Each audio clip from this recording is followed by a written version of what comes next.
Jesse James, My Father. Written by Jesse James, Jr.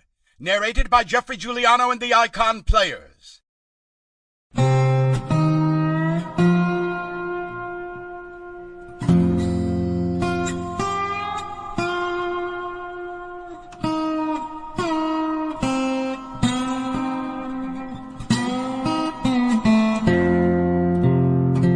We don't steal from the rich and give to the poor. We steal from the poor because they can't fight back. Most of them, anyway. And the rich take from us because they could wipe us out in a day. Jesse James.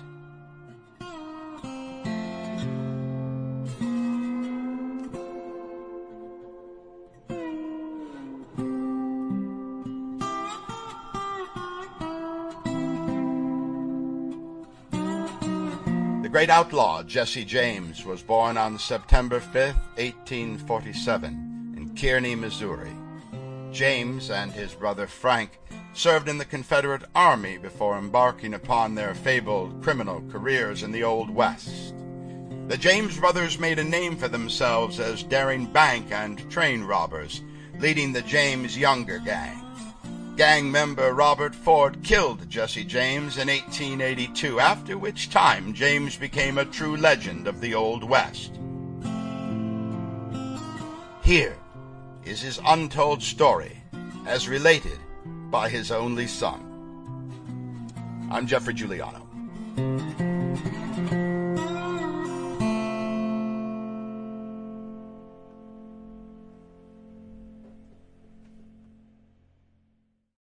Hundreds of different books have been written and published about Jesse James, and what is commonly known as the James Band.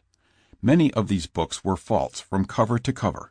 A few had in them a grain or two of truth, upon which were strung whole chapters of untruths. I have read them all, and there is not one of them that did not do cruel injustice to the memory of my father and to his family. In none of these books, and in none of the thousands of newspaper articles that have been written about him, have I seen him credited with having in his nature any of the human attributes of kindness, charity, or honesty of purpose. In all of these writings, his true character is entirely lost sight of and distorted into that of a veritable Frankenstein, who slew mercilessly and robbed for the mere love of adventure. This is because these writings were done by those who never knew my father. I defy the world to show that he ever slew a human being except in the protection of his own life or as a soldier in honorable warfare. His only brother, whose name was linked with his in all the years of his life, is a free man today, acquitted of all crime. There were lovable and noble traits in the character of my father, else why was it that for 16 long years, when there was a price on his head that would have made his betrayer rich, not one could be found who would betray him? Did ever a man live who had such staunch friends, many of whom were persecuted and made to suffer because of the steadfastness of their loyalty to him? Is it possible that an ignoble character could win and hold such friendships? My object in writing this book is twofold. Thousands have asked me why I did not write such a book, and promised to buy one if I did write it. If all of these keep that promise, it will have been a good business venture for me. One of my objects, then, in writing this book, is in the hope that it will bring some money for the support of my mother. My other object in writing it is to do something to correct the false impressions that the public have about the character of my father. Others may differ from me on this point, but I believe it my duty to the memory of my father that the truth about him be told. I make no claim to literary merit in this book.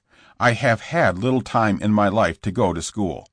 In the years that boys usually spend in school, I was at work earning wages for the support of my widowed mother and the education of my fatherless sister. I have tried to make this book a straightforward account of the things I write about, as I see them. Jesse James, Jr., Kansas City, Missouri, June 1, 1899. Things I Remember of My Father. I was born August 31, 1875, in Nashville, Tennessee. I recall with vivid distinctness an incident that occurred in Nashville Sample complete. Ready to continue?